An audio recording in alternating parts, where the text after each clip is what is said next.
ఈ రోజు రాష్ట్రంలో పరిస్థితి ఏమంటే రాహుల్ గాంధీకి గాంధీ కుటుంబానికి ఈయనకి 1000 కోట్లున్నాయట ముఖ్యమంత్రి కాడ. దోసుకున్న పైసలు 2 ఏళ్లలో మరి ఢిల్లీకి చెత్తందుకే 1000 కోట్లున్నాయంటే ఈయన ఎన్ని వేల కోట్లు మింగిండో రాష్ట్ర ప్రజలు ఆలోచించాలి.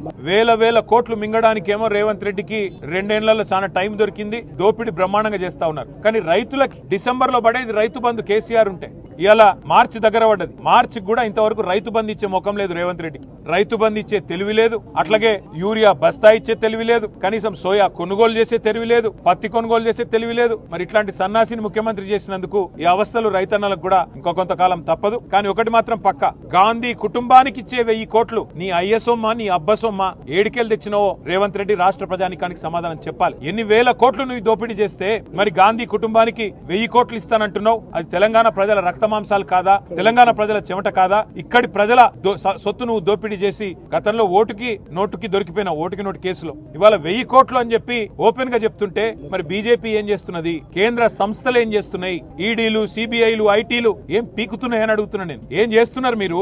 ఇంత ఓపెన్ గా ముఖ్యమంత్రి బాహాటంగా గాంధీ కుటుంబానికి 1000 కోట్లైనా సరే తెలంగాణ నుంచి నేను ఇస్తా అంటుంటే బీజేపీ ఏం చేస్తున్నది? మీ ప్రధానమంత్రి చెప్పిండు కదా ఆర్ఆర్ ట్యాక్స్ వసూలు చేస్తున్నాడని. ఎందుకు చర్య తీసుకుంటలేరు? ఎందుకు రేవంత్ రెడ్డిని, ఎందుకు కాంగ్రెస్ ప్రభుత్వ అవినీతిని బీజేపీ ఒక రక్షణ కవచం లాగా కాపాడుతున్నదో సమాధానం చెప్పాలని చెప్పి కూడా మేము డిమాండ్ చేస్తా ఉన్నాం. Thank you.